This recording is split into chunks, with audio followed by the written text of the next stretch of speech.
Thank you, everyone, for coming today. Obviously, it's an exciting time of year. We started last Friday our preseason. Had a great, really good off season. I thought the spring, the summer, and the fall, our guys have worked very hard. I think a lot of our guys have gotten stronger. I think they're more confident. I think we're more skilled.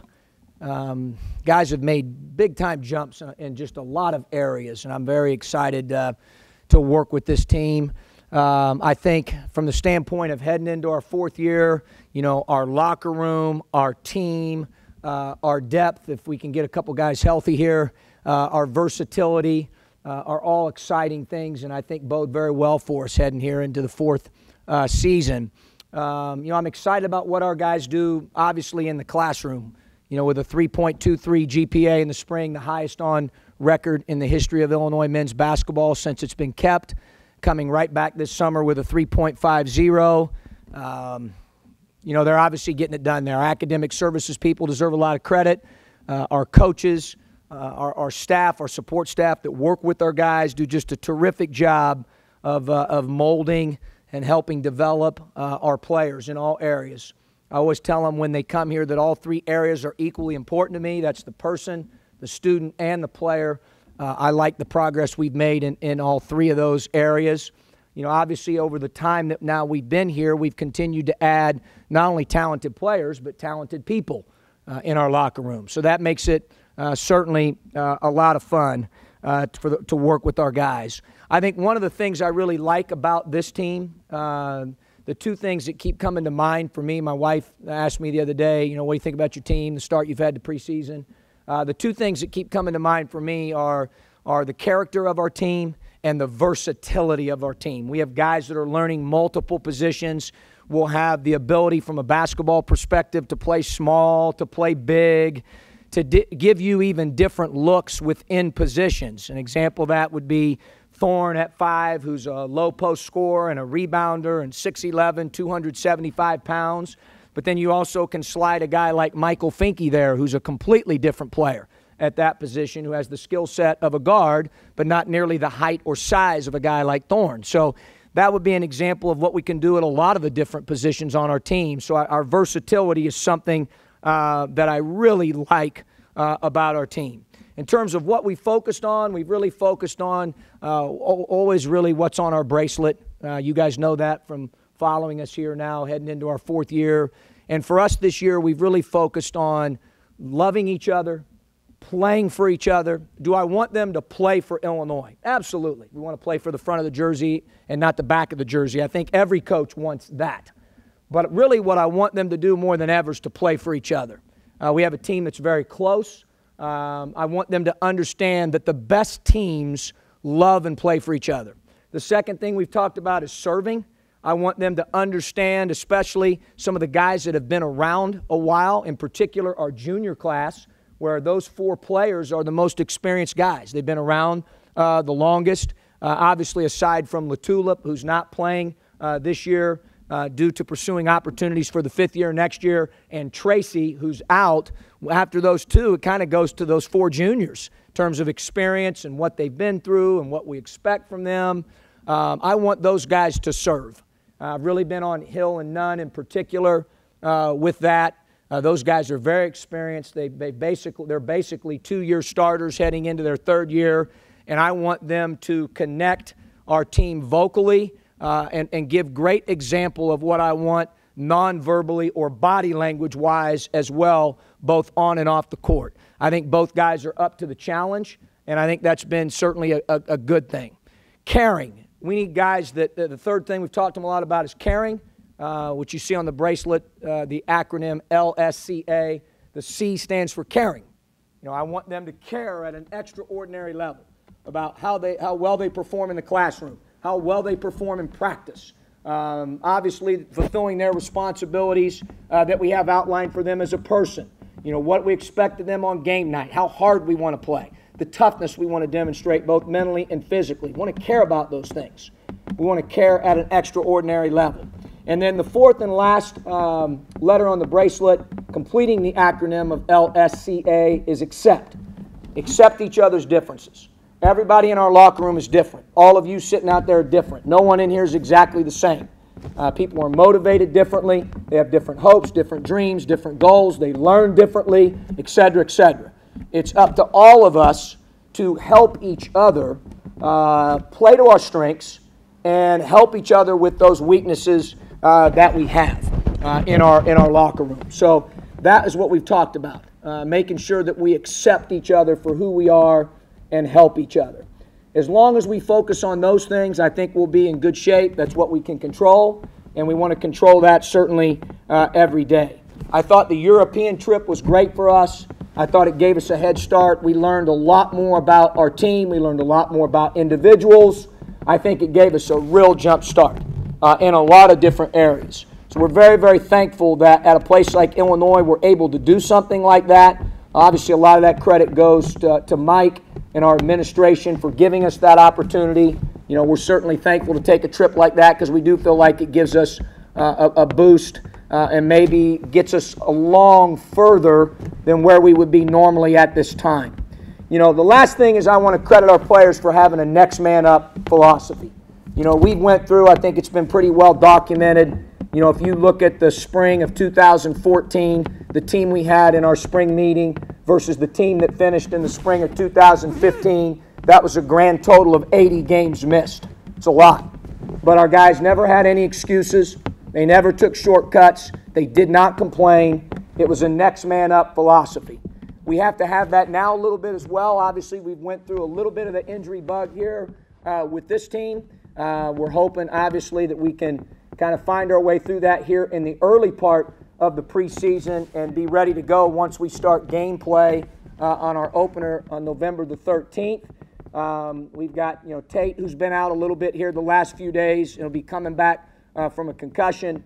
We have LaRon Black, who's going to have surgery tomorrow morning on his knee and be out probably 4 to 6 weeks more than likely. Jalen Coleman-Lands is in the process of coming back as well. You know, he's been given some great news here recently, as you know, and so we're following through on our plan to have him ready sometime after November 1 is when he'll be full go, contact and everything. Right now he's doing some non-contact things, some strength things, some conditioning things, and is well on his way back, so we're excited about that as well. You know, obviously Tracy has been through a lot.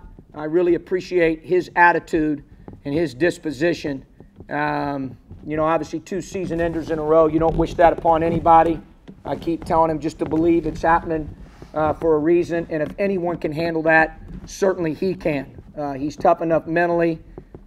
He's older. One of the things I've really challenged him with is to help Lewis in the transition of playing the point here, being that Khalid came later, post-European trip. Tracy's really embraced that. He's a great voice not only for his teammates, but also for our staff, because he's been there and done that a lot. So I really appreciate him and certainly respect him for everything that he's going through. The attitude that he has is just tremendous, and will play, although a different role, a very important part of our team this upcoming season. So at this point, I'd like to open it up for questions that you might have, and then we'll go from there. Yeah, just has a meniscus tear there. You know, to be honest with you, he is, as all of us know in here probably, if you followed us, he is one tough cookie. He's probably had it for a while, to be honest. A lot of guys may not be able to have that type of pain threshold or tolerance, but he's a pretty tough dude. So, you know, fortunately for us, it'll be a pretty quick deal, and LaRon's one of those guys that's very thorough in everything that he does. He'll have a sense of urgency. He'll do the right things. He'll listen to our team doctors. He'll listen to the trainer, a lot like JCL. So, you know, we're looking forward to his comeback. That'll be tomorrow morning, Jim. Which knee? Do you know? Right knee. So I know it hasn't happened yet, but you have a target game in mind for him to come back? No, I don't. When it comes to stuff like that, to be honest with you, each guy's different, you know. I don't think at this point you look at those type of situations. You know, I've had guys come back. You do it long enough, you see meniscus a lot. You know, I think that, you know, you've seen guys come back. I think we even had a football player here come back pretty quickly. Here, you know, we've had other guys have had stuff that have come back, you know, quickly. I just, you know, I think a lot of it depends on a guy's body. You know, it's just his body. Each guy's different. We're going to do the right thing for LeRon and JCL and whoever's injured. And we're going to listen to their body, and we're going to trust our doctors and our trainer. And when they tell us they're back, they'll be back. You know, obviously we have a plan in place, but a lot of times you have to be able to adapt with that plan because you're dealing with the human body. You know, it's not a rote date or number of days or weeks necessarily. Typically what happens with meniscuses is, you know, 4 to 6 weeks typically. I've seen guys come back faster. I've seen some guys take 4, some guys take 5, 6, but you got to feel like it's probably somewhere in that range. You talked a lot about attitude already, but just given when, I guess, teammates see other teammates and so many injuries happening before the season starts, just how important is it to kind of not let that get in their head and dictate? Well, I think last year certainly helps. You know, I mentioned that earlier, Shannon, the next man up philosophy of just, you know, we can control what we can control. Getting the next guy, that's why we practice. It means increased opportunities and reps for other guys. And, you know, when that door opens for those guys, we want them to sprint through that door and knock that door down. And, you know, they've worked hard and prepared themselves as well. And the next guy's got to be ready to go. I mean, that's all you can do is control what you can control. Back to Europe and over the summer, had the juniors embraced the leadership role?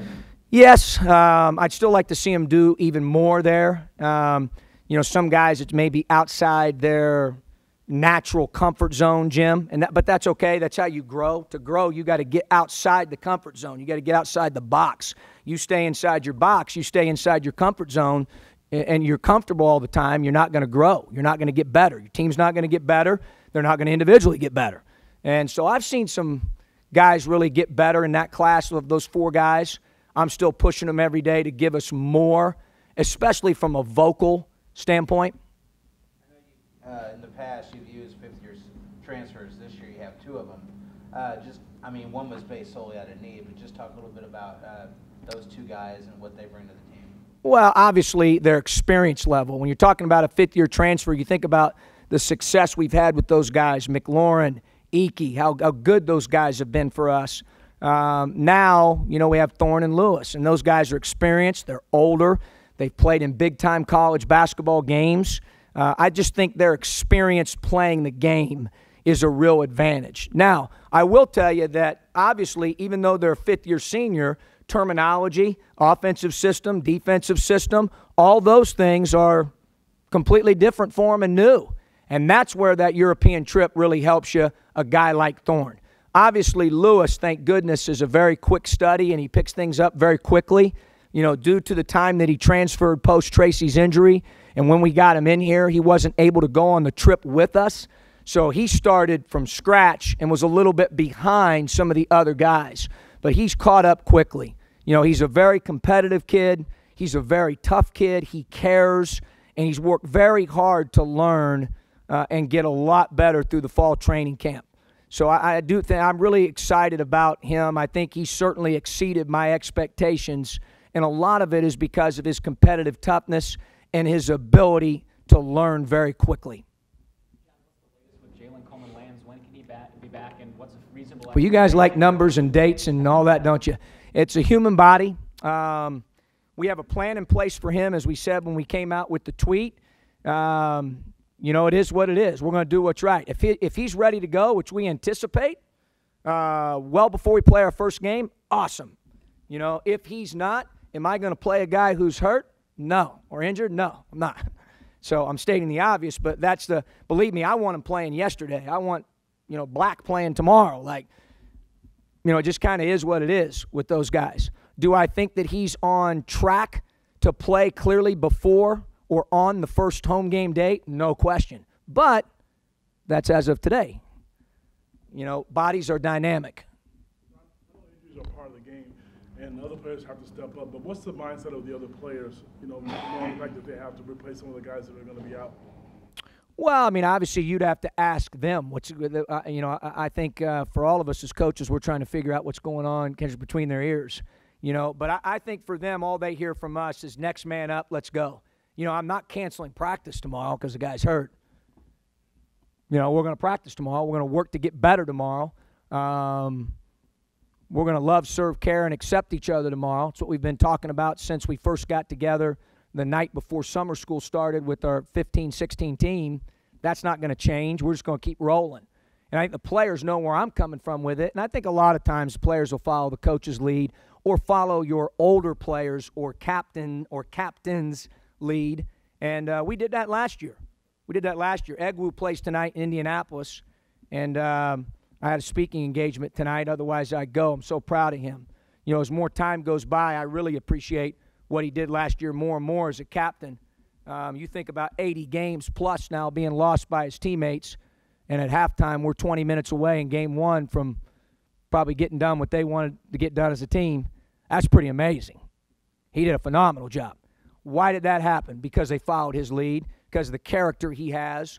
Obviously, he's a good player, but it's because of his character. It's because he could lead. Leaders lead. He led, So I need those guys that are in that junior class, as I talked about earlier, and Jim asked the question about those guys, to really step up in that area. And I think it's an area where they can grow. I think they're excited about the challenge of that being given to them. And I've seen them get better already in some of those leadership areas. Obviously, defensively, he did things you probably don't have on this team. But as a team collectively, don't remind me. Are there individuals, or is this a team defense? Well, it's going to have to be a team defense. We have a couple guys that I think are very, very gifted defensively, but all in all, it's going to have to be a total team effort, a buy-in to that being our identity, a buy-in to where our toughness and togetherness starts is with rebounding and defending. And, as Tracy said last week, he said, in front of the team, like, hey, everybody from the time I've gotten here is accountable in those two areas, and that's not going to change. So we need more of a team. Do we have an elite national defensive player of the year type guy like Egwu? No. It's going to have to be a team effort. He's playing well. Michael's getting better. He's stronger. He weighs more. He's more skilled. He's become an even better shooter, can really pass, poses matchup problems offensively, and is really working hard to become a better defender and impact the game on the backboard at his size. But I'm very excited about Michael. Last year was hard for him. Redshirt situations are not easy for kids when they're used to playing and never sitting out. But I think he would tell you now he's glad he did it. I think it's made him a lot better player. I think it's made him appreciate things even more. And he's a completely different player than he was last year at this time.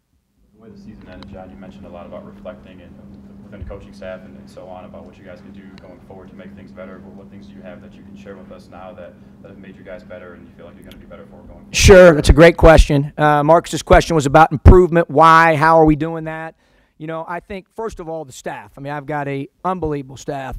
Those guys are really good. They're committed to what our mission is, which is to help them grow as people, students, and players, and we live it every day. It's not something that we say just because it's cool. It's what we do. And I've got a great staff. I've got a great support staff. I think certainly adding Darren Hurts has helped. 19 years of experience. He's given us some fresh ideas and different things that he's brought to the table from being at a very, very successful program, working for a coach that I really admire and respect. And then obviously Adam Fletcher in the area of strength and conditioning. Obviously we've had some good ones over the years that I've worked with as an assistant and head coach. But the one thing I think that's very unique about him is he played. Like, he's played in the NCAA tournament. He's played college basketball. He is a 4'5", 5'4" player. He was the MAC Defensive Player of the Year one year. Like, he's got a little grit to him. He's played basketball. He understands basketball. He's trained basketball players. He knows what their bodies feel like this time of year. I think that's been a real plus on the basketball and the strength and conditioning end. You heard about our GPAs. We're all the time looking at ways to get better. We hired a learning specialist who's been terrific. So I just think, it's about the people, really. We have great people here at this place. I've said that. That's what allows me to be excited. When I wake up in the morning, I love going to work, because of where I work, who I work for, who I work with, the players I get to work with, makes it a total blast. Now, is there days where, you have obstacles, and you got to try to view those as opportunities. Sure, that's true of any job that you have or any place where you work. That's part of life. But all in all, I think it's the people, Marcus, that have made the biggest difference in impacting these guys. And I would always say that's about a third of it. The other 2/3 of it's the player himself or the players themselves. I mean, I didn't ask LeRon Black to come in and do all the extra stuff he did this summer. I didn't ask him to do it. He did that on his own. I don't ask Hill to live in the gym, or I tell him that he needs to take a day off, and at 6:30 in the morning, the facilities guys are telling me that he's running on the track. Like, actually, I told him to do the opposite, so he's not real coachable. Obviously, I got to work with him. But, those guys do that on their own. We only get so much time with them per rules in the off season, but we've got a group that they love to work. They love to work. So that's what makes it fun.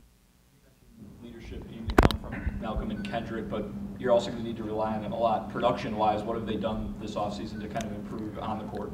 Oh, geez. Body, strength, maturity. They've become even better shooters. Understanding of how we play both ends. We've made some changes to adapt to our personnel, but a lot of the things in terms of how we do them are somewhat similar philosophically to their first 2 years.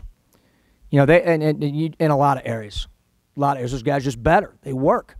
This isn't. My dad said to me one time. He said, "John, I don't know if I've ever met a person that's been excellent at what they do that doesn't work hard."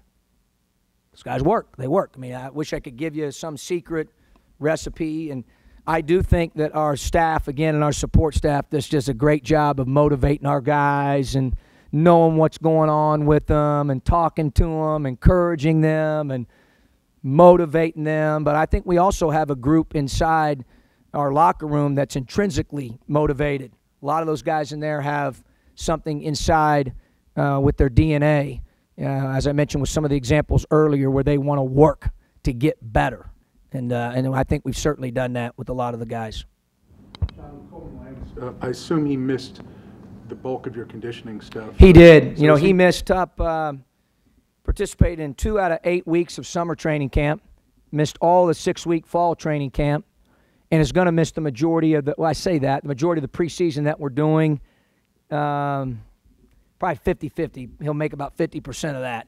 There'll be a gradual build-up, of non-contact, contact, some 3-man work, some 5-on-5, some strength and conditioning, some, a little bit of VersaClimber, some bike, a little bit of everything to get him ready. Paul Schmidt has come up with just a great plan for Jalen, and we have it pretty much each day. He knows exactly what he's doing, and then kind of at the end of a cycle of a week, we say, wow, he's ahead, or wow, we may want to move this up, or we might want to try a little more of this, or, so we're constantly in communication and adapting based on Jalen's needs. A lot of success with the fifth-year transfers. I know you want the juniors to be leaders. What can those fifth-year guys do? Well, obviously, I'm hoping they bring production. I'm stating the obvious, Jeremy. I do think Lewis has a toughness about him, and the position he plays, point guards, like having a quarterback in football, I do think that position has to communicate. I don't want to say I've given him a free pass because I've challenged him more here lately, but my old college coach, Paul Patterson, one time I was on a team, he was watching us, and I said, man, I need to get my guys to talk more. And he said, well, have you ever asked yourself the question, do they know what to say? And I thought, oh, what a great point. You dummy. That's what I was saying to myself. So I think with him, he's going to, as he starts to get more acclimated, I think the reference there, Jeremy, once he gets to where he knows what to say, what the terminology is, and he feels more comfortable, more acclimated, then my expectation for him playing that position is going to be to communicate more, to have more of a presence with that. I've already seen that because he's very naturally inclined to talk, which is a good thing. Aaron and DJ seem to have moments in Europe. How are they progressing? They had moments in Europe. That's a good way to put it, Jim. Like most freshmen, inconsistent early. I've been a tad inconsistent here early in preseason as well, but better than in the summer, which is what you'd expect. And, Williams has had some good days. Jordan's had some good days. Both guys care at a really high level about being good. They love to work. So that in itself, and they're quick learners. They have the ability to learn quickly.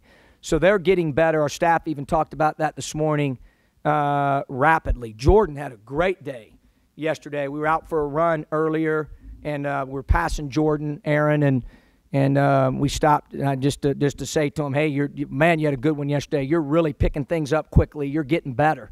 I think DJ's had some days like that as well. And obviously the goal, I think, Jim, is to get those guys to string more of those days together so that you have some consistency there. They're versatile. You know, DJ's learning. Right? I usually like to, as I've told you before, like to teach a freshman one position.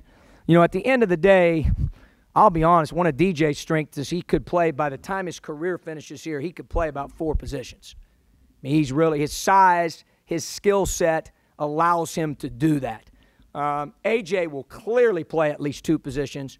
Right now, we're teaching those guys one position. We're teaching them both of them the wing position right now. Are they going to grow into learning more? Absolutely. But I always tell them you have to pass first grade to get to second grade. Then when you pass second grade, you get a chance to go to third grade. And that's really where those guys are at this time. If and when healthy, what does Jalen Coleman-Lands add for you guys? Marcus's question, JCL, what does he add? Well, first of all, he's mature beyond most freshmen because he lived away from home for 2 years. He has leadership qualities that you can't teach. He's a very good communicator. His work ethic is exceptional. He is a ridiculous shooter. I mean, you know, he's about as good as any freshman shooter I've recruited as, you know, a freshman coming in. You know, you think of whether it was Archie Miller when I was at NC State, or Darnell Archie when I was at Butler, or John Diebler when I was at Ohio State, or he's in that breadth as a shooter. And then I also think he's got very good athleticism and can really guard the basketball. He will pick up things quickly because he cares. He studies the game. He's very cerebral about the game. Jalen's one of those guys that would watch basketball often just because he loves to watch basketball even if he's not playing. So he has a great feel for the game. So I think he certainly brings a lot of those qualities, Marcus, that we're looking forward to having him bring here once he gets cleared. Will the 30-second shot clock change the way you play? Will it change the game, you think? You know, Jim, it's changed our practice a little bit. Just, you know, I've tried to play a little bit with the 24-second shot clock. Obviously, we did that a lot during the summer because we were taking the European trip, and that's the FIBA rules. And then I kind of just stayed with that with some offensive stuff that we do. Sometimes defensively, I'll put the 30 on the clock to grind the defense and make them guard longer. But I don't know at the end of the day how much it's going to change necessarily how we play. I do think you potentially could see people try to shrink shot clock. And once you get into the half court, you know, you've got less time to operate. I think you might see that quite often this year. We've certainly anticipated that in our preparation. Tate has had a year of experience trying to fill in for Abrams last season. How will he and Lewis kind of split things up? Yeah, Tate's much better. He's worked, especially I thought in the fall training camp. I thought it's as hard as I've seen him work. I think he's improved in a lot of areas. He's gotten stronger. He's added weight. I think he's a little bit mentally tougher, just being older, going through some wars where maybe, you know, there were times where he demonstrated that and times where he didn't. I think he's learned a lot in that regard. I think he has a great voice. It's hard to teach that. He's very, very vocal. I think he can pass and handle the ball, and he's worked hard on his shooting. I think he's gotten better there. People ask me about that a lot. And, you know, it's certainly very noticeable in summer and fall. You know, in terms of confidence piece, I've always felt like, you know, as a player, you see one going in a game. That makes a big difference, I think, mentally for guys. But he's improved a great deal, and obviously we're gonna need both he and Khalid. Coach, you were talking a minute ago about figuring out what goes on between their ears. Considering this bracelet that you're wearing this year, how much does that go back to how it finished last year? You know, one thing I've tried to do is just kind of move on regardless of the year, John. You know, I don't know how much it really has to do with last year. I think for me, what I did, honestly, where it came from is I decided in the off season I was going to study great organizations. And people that read books and people or organizations that sustained excellence for long periods of time. The Patriots, it pains me to say it, the Cardinals, the 49ers when Eddie DeBartolo Jr. was their owner, and what were common threads. And I think not, making the answer really long here, I'm just going to stay simply with the love part. I think those guys, a lot of times, they love playing for each other. That's really where a lot of my thoughts came with the bracelet. They play for each other. The last thing they want to do is let their brother down. I heard a great quote this past week when I was over at the Center for Wounded War Veterans for Higher Education ceremony. Ron Ches was up there, and he was talking a lot about the center and about pulling quotes, how he and his family pulled quotes from military. And one of the things I shared with the players that he shared that day was that there was a quote about a soldier, and they asked him about, fighting. He said, I'm not fighting because of my hatred of what's in front of me, meaning the opponent or, someone who's combative with them. He said, I'm fighting because of the people that are behind me. That's why I'm fighting. And I think that's the concept we're trying to get our guys to understand. Yes, we want to play for Illinois. This is a great place. It is a special place. But I think more importantly, those teams that sustain it, there's something inside that culture where those guys play for each other and they don't want to let each other down. So really that's where a lot of that thought came from for the bracelet. I'm just curious, when you say you study these organizations, do you read books? Yeah, I read books. I get things from different coaches. I talk to different coaches. I share different thoughts and ideas, and they share different thoughts and ideas. I think that's a way, certainly, Shannon, in the off season, one of the things I love the season, don't get me wrong, but the off season gives us a chance to hit the reset button and learn. I'm challenging. I talked about all the players that got better in the off season, right? Well, I expect every support staff member, and myself to be held to the same standard, not just the players. That'd be awful hypocritical. I expect to be better this year than I was last year. How do you do that? You do that by having the mindset of being a lifelong learner, learning from every circumstance that you're in, reading, talking to other coaches. I went and visited a coach on Monday. We talked for a long period of time. I watched their team practice. You're all the time trying to find ways to get better. I think that's really important, and it's a concept I want those guys to have that's a lifelong concept when they leave here. When you talk about Hill and how good can that combo be? They're good. They need to play that way all the time. And that's what I'm challenging them with. I'm holding them to a very high standard right now. I will certainly tolerate a lot more from a freshman or a newcomer in Thorne and Lewis's case than I will from Hill and Nunn, and they know it. And it's only because I love them. My standard for them is through the ceiling. And, our job is to bust through that ceiling or, self-imposed thresholds that we all put on each other, on ourselves. I think what coaches do, the great ones, is they find ways to get guys to do things that they thought maybe weren't possible. And right now I'm expecting an awful lot out of those two guys from a leadership perspective, from their intensity level that they bring to practice, from what I expect from them off the court, all the way across the board. Those guys have played in a lot of games. They're both very, very good basketball players. More importantly, I love both of them as human beings. So they've got unlimited potential, and I'm going to keep asking them for more and more and more and more every day. How close last year do you think they were at their best to what you're talking about right now? What's that? With what aspect? With the on-court stuff. With Nunn and Hill? Yeah. I think that they didn't see themselves maybe in that way. They obviously both know they're great players. When both guys are healthy and they're really rolling and their minds are right and their hearts are in the right place, they can really play. But I think this year they understand, And I think they feel maybe even more freedom and more empowerment, from our staff to do a lot more of the intangible things. More so maybe even than last year. When you say intangibles, can you Lead, vocal, it goes back to what I said earlier. And I give them the example. I talk to them all the time about fair is not equal. So if Aaron Jordan is a minute late for a weight workout, which hasn't happened, but I'm just giving you an example, I'm probably going to tolerate that a little bit more. There's going to be some consequence, but he's a freshman. He just got here. First week of class, if he doesn't know where a classroom building is, I'm going to be upset with those 4 juniors because that's their job to tell them where that building is, and he better know.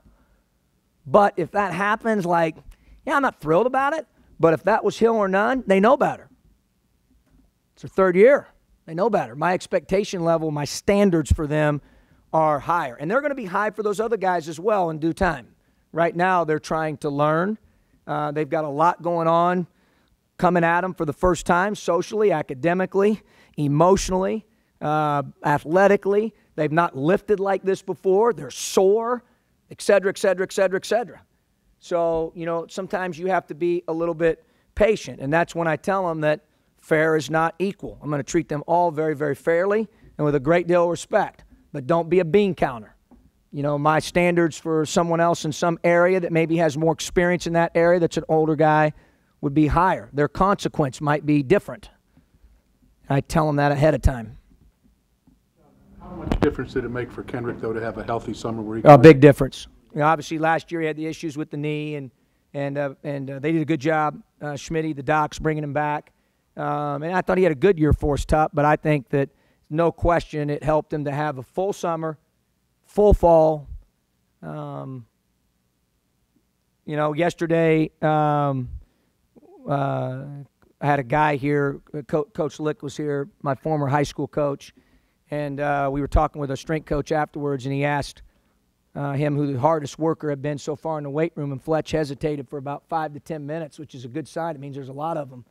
But he eventually said none. So that's an example I'm talking about earlier. Should be him. He's been here 3 years, 2 years, going on 3. And I think his appreciation for little things. I'll give you an example, Tup. I couldn't believe he said this to me. I said, how'd you like Europe? He said, I loved Europe. Loved Paris. It's my favorite city. He said, but I didn't like the basketball. So what do you mean you didn't like the basketball? He said, Coach, I'm used to having a shoot around and a scouting report and, the pregame meal, and we get there at a certain time. So you're starting to value preparation and all the details, the little things. He smiled. Because over there, see, you get there about an hour and a half before the game. Sometimes those gyms didn't open until an hour before, and you're pretty much getting there, and obviously we're getting them stretched and all that, but it's not the same routine as in season, Tup. And I think it was interesting. Would he, as a freshman at AJ or DJ's age, made a comment like that after the European trip? No, he wouldn't, because he wouldn't have known. So, I just think he's grown a lot. I'm very excited about who he's becoming as a person, as a player. I think he's gotten a lot better in a lot of areas, and we expect a lot from him. How much of a challenge will it be to make the Springfield games a routine? Yeah, it's challenging because it's different, but we'll figure it out. I think our guys, I'm estimating or guessing or anticipating, our guys are going to enjoy that even more than they know right now. And certainly we want to be in here. Can't wait to get back in here. I think we're going to have one of the nicest arenas in the entire country. And we're excited about that too. But the fact that Springfield's embraced it the way that it has, it's sold out, I think it'll be a great opportunity for our guys. Us and Clemson, Brad's a friend of mine, might be the only 2 teams that are playing the entire month of November away from their home facility, but it should make us closer. And, Jim, we arranged it. Obviously our staff was scheduling, and we worked with Jason Leonard, who's in the back there. He does a great job. We positioned it so we're going over 3 times to play 5 games, missing a minimal amount of class, taking 3 trips over to play 5 instead of 5 trips over to play 5. So we tried to attack it in the best way that we possibly could. But we're looking forward to the opportunity. I think more so because of how excited our state capital is. So we're looking forward to that. Not a ton. we'll get over there maybe the day before, not a ton. You know, we'll play our exhibition game over there against Illinois Springfield. We'll usually go over the day before games, so we'll do that.